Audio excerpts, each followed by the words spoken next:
Hey there, I, the Big Bad Wolf, have another topical Disney-related subject to share here.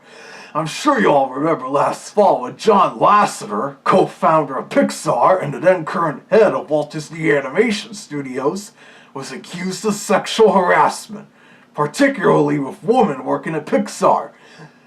He initially said he would be taking a leave from Disney and Pixar, but now they say it's very unlikely he's coming back.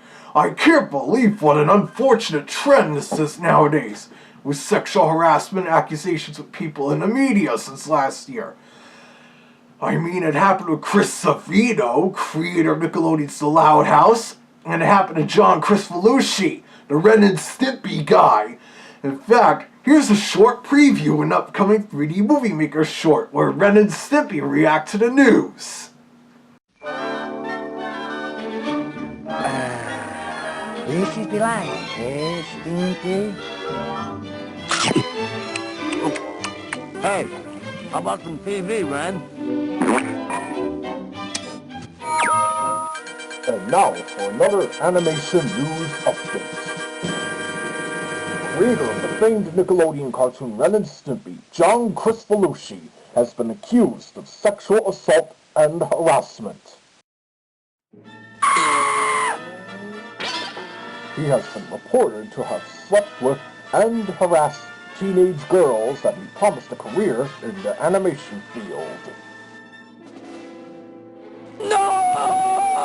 Golly, Ren. The news about John K. being a sexual predator has impacted the media industry, including at Nickelodeon. Oh man, I knew John K. was a psycho, but I didn't think he'd stoop down to this level.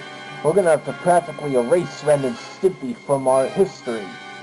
As of this week, the Splat will no longer be rerunning episodes of the Ren and Stimpy show, and no new merchandise will be made. Oh, please! Sorry, Ren and Stimpy, but that's the way it is. I don't feel so good. What are you gonna do, Ren? It is not I who am crazy. It is I who am mad. Now how about that? Well, with John K, it may not be a surprise, as I always thought he was kind of a wacko. And speaking of wacko, one of the women that used to work for Spunko that he presumably harassed is going to be a director on the upcoming Animaniacs revival for Netflix. She posted some pretty good-looking drawings of the Warner siblings online, and we all know how much John K hated Animaniacs, along with its sister series, Tiny Toon Adventures, which he ironically designed a character for one episode. And then we have the whole Bill Cosby thing, where he was placed on house arrest. But back to John Lasseter.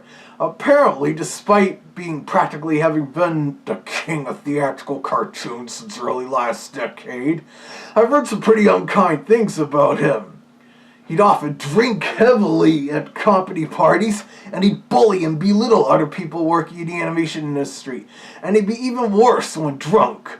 And he often got worse after Steve Jobs died, for as I mentioned, in addition to being the CEO of Apple Computer, he was also a CEO and majority shareholder at Pixar. Ha! I knew that Lasseter guy was trouble. I bet he was really happy he went to go defame us Looney Tunes with those cliched CGI talking animal movies. Why, in my day, we had some rather rough producers, but at least they knew not to do what King John did, and then we'd all... Quit it, Daffy! But anyways, this means John Lasseter won't be co-directing Toy Story 4 anymore. And as I may have said, Toy Story 4 is a mistake. They already wrapped up the franchise nicely with Toy Story 3, nearly 8 years ago.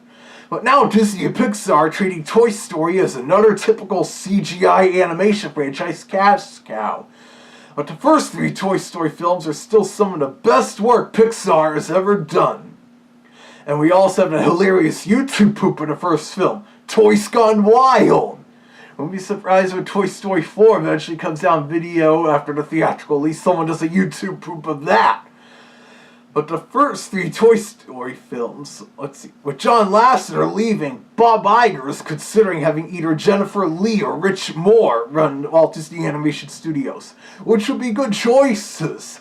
as he both directed two of the studio's biggest hits this decade. Lee directed Frozen, and Moore directed Robin Hood, Zootopia. And then eventually Bob Iger steps down as the head of CEO of Walt Disney Company. Maybe they could convince the CEOs to do movies in the more traditional hand-drawn animated style.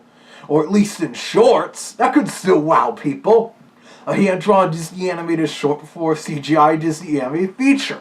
Especially if it's a new one with me in it.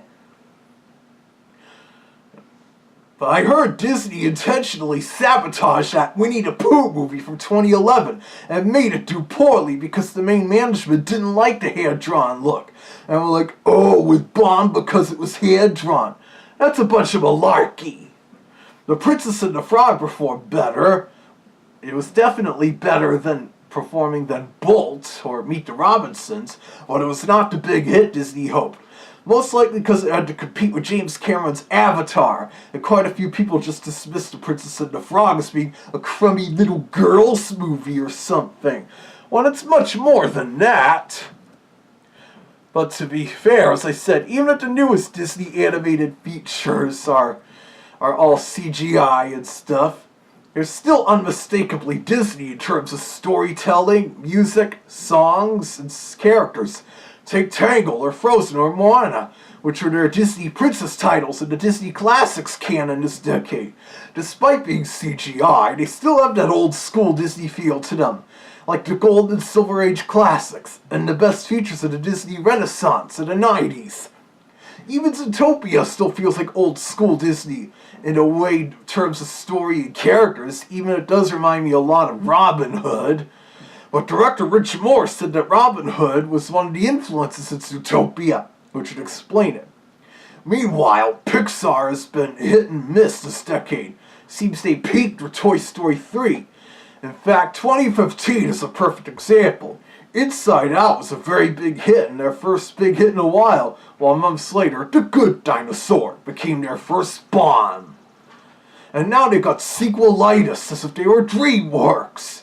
The only promising sequel so far is The Incredibles 2. And that's because the first one was such a great and original type of CG animated movie for its time, and the sequel had Brad Bird return to direct it. But regarding the sexual stuff, last year one of my furry friends was incarcerated for that reason. But it was much worse, and I don't really like talking about it anyway. But I guess that's it for now. I'm glad the radio show appearance I did recently went over well. And of course, keep watching this YouTube channel to see what comes next.